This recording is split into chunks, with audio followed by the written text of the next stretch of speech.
মা, আমা কি করছো? কুচকুর কাণ্ড দেখুন। আমাদের রুমে এখানে একটা বিশাল বড় জানলা রয়েছে, একটা বড়। তো এই জানলাটা ও হওয়ার পর থেকে আমি খুলি না। বন্ধুরা এখানে একটা আম গাছ আছে, তো পোকা টোকা ঢোকার সম্ভাবনা আছে এখানটা, যেহেতু ফাঁকা। এখন একটা গাড়ি রাখা আছে, কিন্তু এখানে থাকতো না, পুরো ফাঁকাই। আমি খুলতাম না হওয়ার পর থেকে, পোকা টোকার জন্য। তো আমার মেয়ে বুঝতেও পারতো না যে এখানে একটা জানলা আছে। এই 4-5 দিন হলো জানলাটা খুলে খুলে একটু করে দেখাচ্ছি। আমার মেয়ের হচ্ছে সেই আনন্দ লাগছে এই জানলাটা, মানে ওর একটু আনন্দ লাগছে, এটা খুললে রাস্তাটা দেখা যাচ্ছে, মানে অন্যরকম একটা অনুভূতি লাগছে। জানলাটা খুলেছি, একা একাই বক বক করে যাচ্ছে পাগলের মতো। দেখুন শুধু কীর্তিটা দেখুন, আজবই দুনিয়ায় আছে।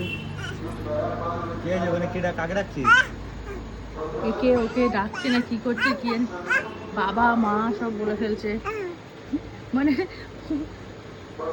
না আজবই, মানে ওর খুশি হচ্ছে।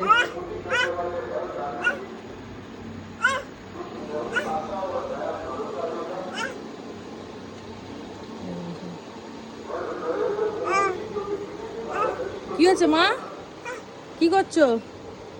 ও এখানে এখানে দাঁড়িয়ে পড়লে আর ওর কিছু দরকার নেই, এখানে দাঁড়িয়ে পড়লে আর কিছু দরকার নেই, মানে সেই আনন্দ হচ্ছে এখানে দাঁড়িয়ে পড়লে, আর আর কিছু দরকার নেই। ও এখানেই ওর সারাদিন লাগলেও সারাদিন এখানেই কাটিয়ে দেবে।